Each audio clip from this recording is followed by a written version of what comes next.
Hi, everybody, and welcome to another Spartan Sports Report. Sam, welcome.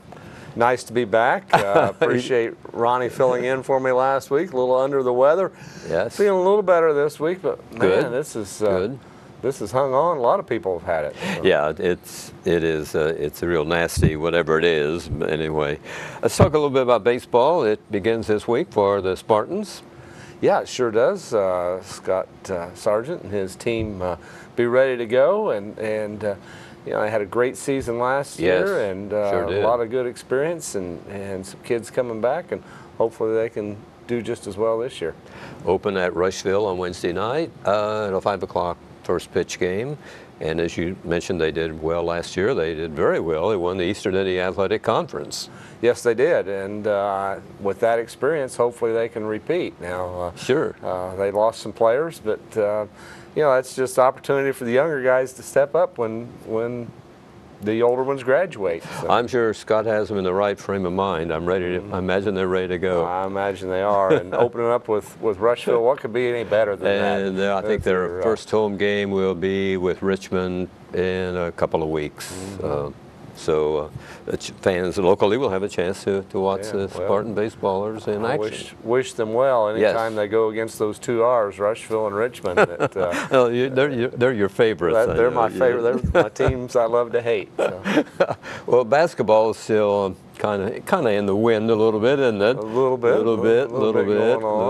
Yeah. Some state championship coming up this weekend. Coming up Saturday, Bankers Life Fieldhouse in Indy. A couple of ball games in the morning, a couple of ball games in the evening, and that's it for the 2015-2016 season. Hard to believe it's gone by so quickly. You know, after losing up at Southport and watching, you know, if we could have just gotten over the hump that day, only down by one going into the fourth quarter, and then coming home that night and watching Southport play destroy Terre Haute. Destroy Terre Haute. And I thought, you know, we could have beaten Terre Haute if we could have just gotten by Southport. But, well, I was impressed again.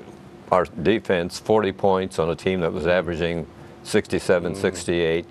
And if we could have just gotten to our average offense, we'd have been in great shape. We sure would have been, and give the kids a lot of credit. Absolutely. At every position, they were 4, 5, 6 inches taller, it seemed like. But our guys never backed down and battled back, and that's what made them so much fun all season long. They did a great job on that 6'10" center of Southport. They did. And then the guard, I'm trying to think of his name. Scruggs. Yeah, and number one, I think. Number one, yes. And he was a big point guard, so they did a nice job on him and really held him down too. Brunk was 6'10", one was 6'9", they had two 6'6"s. I mean, it was a handful, but our kids did the absolute best they could do. I like to say, battling back after being down double digits and only being behind one going into the fourth quarter. They played really well. A call here or there, and I never like to blame it on any calls, but a couple unfortunate times down the floor that maybe we should have been going to the free throw line and shooting instead of a block shot. But it wasn't meant to be. But Coach Brown and the guys really, I think, represented the community so well, and we have so much to be proud of them guys. It was a great season, brought the community together, and the fans, they just went crazy, and it was a great season. It certainly was. Great season. And then, of course, Southport went on to win that, and they were at Richmond at the semi-state over the weekend. Didn't do too well. No, they didn't. New Albany. New Albany's only won 23 straight ball games now, and they're ranked number one in all the polls that you see. So I think I'll pick New Albany Saturday night. What about you? I think so too. I understand, heard through the grapevine that a couple of big-time coaches there at Richmond scouting some of those players and trying to get a look at them. Rick Pitino from Louisville and Tom Izzo from Michigan State. So really? Yes. So Tom wasn't playing. He got knocked out. So, so he decided, I guess, to go check him out. And I remember several years ago when we had semi-state or a regional here, I guess it was a regional, and Yogi Ferrell was playing. That yes, for Park Tudor, and Coach Beeline was here from Michigan, and I went over and had a nice conversation with him. Did you? Yeah, it's good. Any time that you can get Big Ten coaches or ACC coaches in the house, you know, that's a pretty big deal when they're coming to look at kids. I just remember Coach Beeline talking about Spartan Bowl and how impressed he was. Was he? He'd never been in a high school gym like that. And, that's great. Yeah, that had been 4 years ago when Yogi was a senior at Park Tudor, led them to the 2A championship. Yes, he did. And we were hosting the regional then, and then things happened, and we lost the regional to Greenfield Central because of travel distance for the Indianapolis schools. Now, never mind that Union County would have had to travel just as far as they would have traveled, or Winchester would have had to travel. Right. So they just don't like playing here in the eastern part of the I think there's politics in basketball too. I think so. I think there might be a little bit. I don't know anything about politics, especially when it comes to that. The 4A New Albany Bulldogs are 26-1. They meet McCutcheon, the Mavericks, at 28-3. They'll be playing at 8:15 Saturday night. New Albany won the semi-state over Southport. That's final score was 82-64. Was Southport ever in the game, I'm wondering? I don't think so. I watched some of that, and I was switching back and forth watching the NCAA tournament, and New Albany's the real deal for sure. McCutcheon, they won the Lafayette semi-state, beating Warsaw by 3, 40-37. So, as I mentioned, New Albany is ranked #1 in both polls, and McCutcheon is #3 in the AP poll and #4 in the coaches poll. So, a couple of strong teams, strong programs, and you would expect that. Yes. Couple of veteran coaches. Jim Shannon at New Albany is in his 18th year, and he's won 330 games and lost 97. Pretty good coach, and I had forgotten this, that prior to being at New Albany, he had been at South Decatur and then at South Dearborn. Oh, really? Really? Yeah, I've got overall, he's 495 and 236 wins and losses his 32nd year. Wonder why that guy's not coaching college someplace. I don't know. But, you know, you can say that about a lot of guys, too. Yeah, there's more to it than money, I mean. I think so. Yeah, I think that's what enters into it when they... You think of guys like Basil Mobby and Pat Rady and guys that have been around that have won 600-700 games that, yeah, they could coach easily at Division I level. Yes, but easily. A lot of them like the... I'm sure. The atmosphere of the high school, and they're probably settled in the community and don't want to pick up and move. And the other coach, he's a veteran too, Rick Peckinpah at McCutcheon. He's in his 31st year at that school, and he has a 454-1, 265 loss record. Overall, he's been coaching 37 years, and he's 516 wins and 328 losses. So these guys know how to get it done. They've been in the gym a lot. That's hard to imagine. Should be quite a game. And I'm kind of looking forward to it. New Albany's a pretty big school, almost 2,000 kids, 1,988, and McCutcheon is 1,702. So a couple of pretty large schools. Yeah, they are, and I had read somewhere, you know, there's still, with class, there's still a lot of discussion about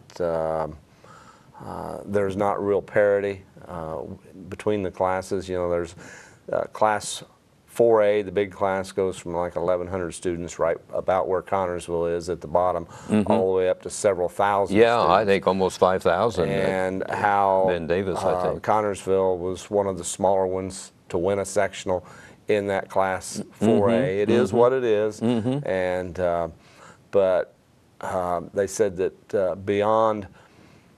getting beyond the regional, everybody was 1,500 or more students that had won. That had won regionals. I didn't know that. I didn't hear that. Interesting. You know, in the lower classes, well, like I say, from class 1, the smallest school, up to the largest in 3A is right around 1,100 students. But then it's like 3,000 students difference or more from the bottom of 4A to the top of 4A. Yeah, interesting, isn't it? I don't know how you correct something like that. Well, there is some talk, instead of dividing them equally among the classes, that you would take the top 64 and make those 4A, and then spread it out more equally among the I see. everybody under that, under the top 64. But don't look for that to happen. Okay. Okay, neither of these schools has ever won a championship, which surprises me. That surprises me too. Yeah. In fact, of all the schools, the 8 that are in the finals Saturday, the classes, Evansville-Bosse won the state in 1944. Marion has won it 7 times, so they don't need to win it this year. And they won it back during single class. And, yes. And now they've dropped down to they're 3A. Yeah, they're a 3A. Yeah. Which is hard to think about, but one of those schools in the Rust Belt, just like we are, that have declined in enrollment over the years. That's what sets. And a lot of the, a lot more private schools than we used to see, in parochial schools that are siphoning off from the bigger programs. Right. Okay, in the Class 3A, that'll be at 6 o'clock on Saturday night. It's Evansville-Bosse, and they're not ranked. They've won only 19 games and lost 10. So to be in a finals with that kind of a record, it's kind of a lot of tradition though at Bosse. You're right, and they meet either Warsaw, or I'm sorry, they either meet either Marion or Griffith. See, Griffith had the wreck. Their bus overturned on the way to the Lafayette semi. Thank the good Lord, no one was injured. They're going to try to play Wednesday night to determine the victor, either Marion or Griffith, to see who plays Evansville-Bosse on Saturday. Not much turnaround time for them then if they play Wednesday night and have to play again Saturday. But at this point in the season, that like I say, we just thank the good Lord that those kids are okay, because that could have been a real tragedy. The thing landed on its roof. Marion is 21-7, and Griffith is 25-3. Marion is ranked number 11 in the 3A poll, and Griffith is number 3. Griffith, I don't know what's going on up there, but last year they were in this fight with Hammond toward the end of the season, and they were suspended. The HSAA thrown out of the tournament, and then a judge ruled otherwise, and they got to play. In fact, they went to the finals. But 2 years in a row to have something weird happen. That is, yeah. Kind of makes you wonder, doesn't it? It certainly does. What's going on up there? I mean, I thought that was kind of interesting and everything, but as you said, I'd forgotten about that. But the judge let him in, which I have problems with that. Oh, I do too. I didn't agree with that. IHSA is a private organization, and why the courts get involved on something like that? Where it's their rules, IHSA rules. I agree, and then unless a law is being broken, and I don't know that any laws were broken in their ruling, the IHSA's ruling. Right. I mean, they investigated and found that this team deserved to be punished in some way, but then they went all the way to the finals. They lost in the finals. It would have really been embarrassing for the IHSA if they had won the championship, wouldn't it? So yes, it would have. And in Class 2A, that'll be at 12:45 Saturday afternoon. It has a start time of that. LaPel, ranked number 2 in 2A, they have won 25 and lost 4, and they play Indianapolis Howe, ranked number 7, and Howe has won 23 and lost 7. So pretty good competition. I think it would be. Didn't we play LaPel? Didn't the Spartans play LaPel at the wedding tournament? Seems like no. We didn't? No. Okay. No. I'm thinking of someone else then. Right. We played Hamilton Heights, Fort Wayne North, and who else? I've forgotten right now. I've forgotten too. So I'm mixed up on that. Just somehow, someone in the area had played LaPel. Did they? Yeah. I don't think we played him. And in Class 1A, by the way, Indianapolis Howe took out Northeastern. So we're familiar with Northeastern. They played the Spartans during the season. And I was a little surprised there because Howe defeated them a little bit. In Class 1A at 10:30 Saturday morning, Liberty Christian, they're out of the Huntington semifinal. It must be, is that a private school? Okay. And they're ranked #1 in 1A. They play, they've won 25 and lost 4. Bloomfield at 26-3 on the record, ranked #3, and they're out of the semi-state. So that's how it's been going. And as I mentioned, Evansville, Bosse, and Marion have won the state, and the other 4 are hoping for their #1. Yeah. Well, sounds like some good competition. And, yes, it does. It really does. It really does. I'm sure there's seats available at Bankers Life Fieldhouse. You know, the used to be this time of year that all we thought about was Hoosier hysteria, and now NCAA and March Madness has kind of taken over a lot of what we watch. Yes, it has. But I still really enjoy the high school, and even with the class basketball, I still really enjoy seeing the high school kids play, and you know, be able to watch all those games on TV if we choose to do so. Or, like I say, I'm sure there are seats available, especially for the morning sessions at Bankers Life Fieldhouse. What does it hold? I don't know. About 18,000, does it? I believe. Okay, I wasn't sure what its seating capacity was, but yeah, it should be a great tournament. Of course, the women's Final Four will be held there at Bankers Life this year too. So a lot going on. A busy place. Downtown Indy. Yes. College basketball is going. Yeah, and it's going, and some upsets and some great games. And we had 6 area teams, counting the 2 in Cincinnati, Xavier in Cincinnati, and Butler, IU, Notre Dame, Purdue, and we got 2 standing. Yeah, IU and Notre Dame, and they could face each other. Wouldn't that be something? Because they'll be playing North Carolina and Indiana. That'll be a real battle. But the Hoosiers, I think, are capable. Oh, I think they're very capable. If they can get a couple of those guys, hope they can get them patched back up. Because, they were certainly hurting the other day, but able to pull out that big victory over Kentucky. It's just too bad they don't play regular season, that Kentucky won't agree to play home and home. Isn't that something? They want to play in a big arena, which that's fine too, but what's wrong with home and home? That yeah, they have to come to Assembly Hall, but we would have to go to Rupp Arena also, which is not an easy place. That's right. Easy place to play. They play 10 o'clock Friday night, I think, and the earlier ball game is Notre Dame and Wisconsin. I think they kind of loaded the Big Ten into some brackets, and that being one of them, where Indiana and Wisconsin could end up facing each other. That would be a great game on Sunday if they could do that. It's going to be, as long as Indiana's in this, it's going to be a great game. And I think that it's a game that Indiana can win over North Carolina, over the Tar Heels. I believe the last time they played in a regional was in 1984. Was it? I didn't know. And North Carolina. So won't be easy, but wasn't easy against Kentucky the other day either.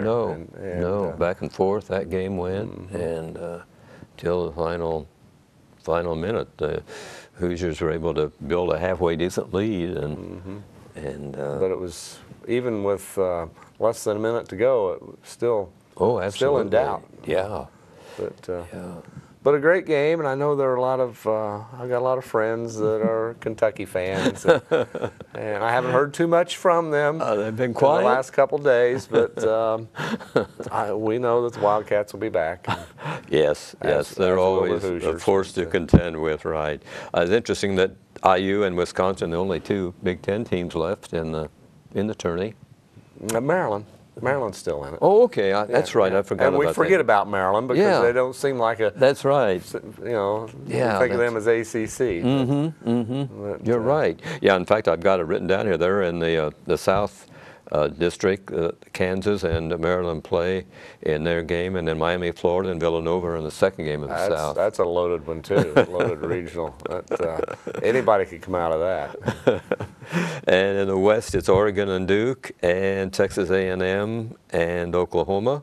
And in the Midwest, Virginia and Iowa State, and Gonzaga and Syracuse. Yes, Gonzaga and Syracuse are the higher seeds.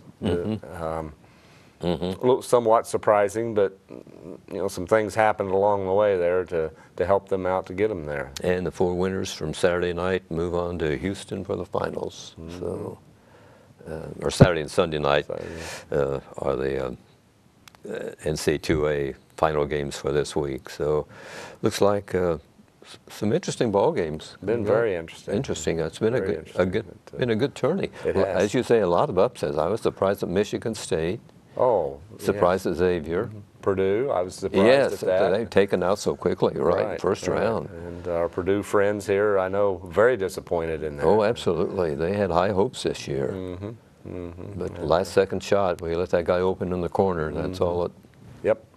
It's and just yesterday afternoon, Stephen F. Austin came so close to knocking off Notre Dame. Oh, yeah. And that would have been a big upset, too. But that freshman putting that, tipping that in at the buzzer, that pulled it out for them. But yeah, it was.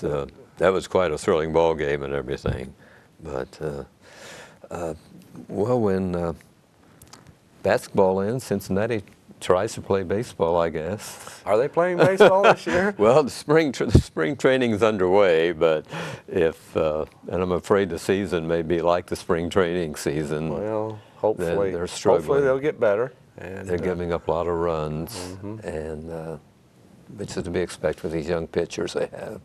Yeah, sometime soon, in the next year or so, they've got to turn this around somehow. But and I know they're trying to take their licks now. And yes. But I'm still for the hometown team. I am too. I'll always be a Reds fan. Absolutely, you want to root for Cincinnati, and I hope the fans understand what the problems are, and give them a chance. Yeah, yeah. But Chicago's been down. Look, they're better now. They're better. Yeah. And gosh, I remember when Houston was just in bad shape. But look what they did last year. It's cyclical over the years, if you notice. But, yeah, Houston. I always used to like listen to Marty Brenneman talk about the astronomicals. Houston astronomicals. But, we are. It's one of them things that baseball. Major League Baseball, I don't care to watch it too much on TV, but it's a game that is made for radio, and because you can do other things. Right, I think you're right. I'm doing other things and listen to that and stay close enough to it to know what's going on. Yeah, it's. I think you're right, and the Reds have got a great place to play. So I'm hoping that the fans will show up. Who knows? They may hit lightning in a bottle, as they say. Maybe. You never know. You never know. And the season's a couple of weeks away. I think, in fact, 2 weeks from today, I believe, isn't it? Sounds about right. I think so. Yeah, I think so. Sounds about right. First Monday in April, I think. Monday in April. Yeah. Yeah, it's that opening day and the Fenway Market Parade and all that's always. Yeah, they go all out in A Cincinnati. big deal. Sure do. Sure do. We've been thinking. What's his name? Walt Jocketty, that came from St. Louis. He had such success of running that team out there that been waiting for that to happen here in Cincinnati, and maybe it will eventually. I don't know when he went to St. Louis what condition they were in and how long it took him to turn that around, but hopefully they've been pretty good for a long time. He's a good baseball man, so I think he knows what he's doing. I think he does. So just give him time and everything. But it's hard. Cincinnati being a small market, it's hard for them to compete. It is. It is financially. Yes, that's a problem. That's a problem. But it's still like. And I'm wondering why baseball's don't put a cap on like football has, because some of these salaries are just way out of line, I think, and that's hurt a lot of teams. It has. It's hurt a lot. Forced the Reds to get rid of some good players last year. When they, it's like the Yanks, it's the best money can buy. You know? And Kansas City used to be the farm team for the Yankees. It seemed like there for several years. The Yankees would keep raiding Kansas City's roster and get their players. And poor old Kansas, the Royals suffered, but they finally got that turned around and told the Yankees to go someplace else with their money. But it'll be an interesting season, I'm sure. It will be. It will be, and the great thing about baseball season is that it's spring and summer. And that's right. Yeah, grass cutting time. Yeah. Oh, don't talk about it. All right. But yes, you're right. But yeah, now with daylight savings time, the days are longer, and hopefully it'll warm up here soon. Been a little cool. But well, yeah, a little cool. You weren't here last week, and Ryan and I went over the football schedule for the Spartans, and if we might kind of repeat it for some of the folks that maybe didn't see our show last week, because gosh, middle of August we'll be close to starting a football, because schools start early and the season starts early. You and Ronnie will have the game of the week, and you guys will be Dave, at the other end of the press box. Yeah, other end of the press box, bringing it to you on K-Mix. So yeah, Spartans open up August 19th. At Spartan Field against Richmond, arch rival there, and it's been a long time since we've beaten Richmond, but we're getting closer, and this could be the year. Then we travel for a conference game down to Franklin County on August 26th. I like doing games down there. Fran, I don't know if you've ever been in their press box down there, but panoramic view. Really? No, I haven't. All the way around, you can see their baseball field on one side, and of course the football field, and it looks right into the Brookfield Dam. So it's pretty neat atmosphere down there. Then we travel on September 2nd over to Greensburg to take on the Pirates. We'll have the Knights of South Dearborn on the 9th at home here, along with that other R team, Rushville, on the 16th here at Spartan Field. And then we'll travel to Indianapolis. Been up there before to take on the Broad Ripple Rockets. Always a lot of fun up there. What kind of facilities do they have? Well, it's a pretty nice facility. Is it? Yeah, For Indy? It is, and right there in the heart of Broad Ripple, and got a nice field and a nice press box. And good. Nice school. We were there this year to do a basketball game, and a very nice gymnasium as well. So great facilities there at Indy Broad Ripple. That's the week we step out of the conference and we get back into conference play, and I'm glad we don't have to travel down to St. Leon, that the Trojans for East Central will be here at Spartan Field. And then on October the 7th, the Lawrenceburg Tigers, I was kind of looking forward to going down there and playing. They have a new artificial turf field, but we'll have to wait a year for that one. And then we close out the regular season here at home against the Batesville Bulldogs on October the 14th. My wife's birthday. I'll have to take her to a football game. Right, October 14th, and then probably in about 2.5 weeks, the girls will be bouncing the basketball, won't they? Early in November. Early November. Yeah. Isn't that something? Yes, it is. So. It rolls around real. And then, of course, the boys' traditional opener will be the Wednesday before Thanksgiving. So. Yep, summer will be over by then, but a lot of things going on in between now and then. So. Yeah, it's we got the spring sports coming up, as we mentioned. Baseball starts it off, and then we've got let's see, girls golf, I think. Boys golf. Boys golf. Girls tennis, I get those. Right. And the track and field, and the girls softball. So we'll be a pretty busy spring here at CHS, and. Hopefully we can get some of those coaches in here to talk to us and let us know what's going on at CHS. That's right. We need to know, be brought up to date on all the happenings going on. Well, Sam, thanks for joining us tonight. My pleasure, as always. Oh, thanks a lot. And thanks for watching the Spartan Sports Report here on TV3, everybody.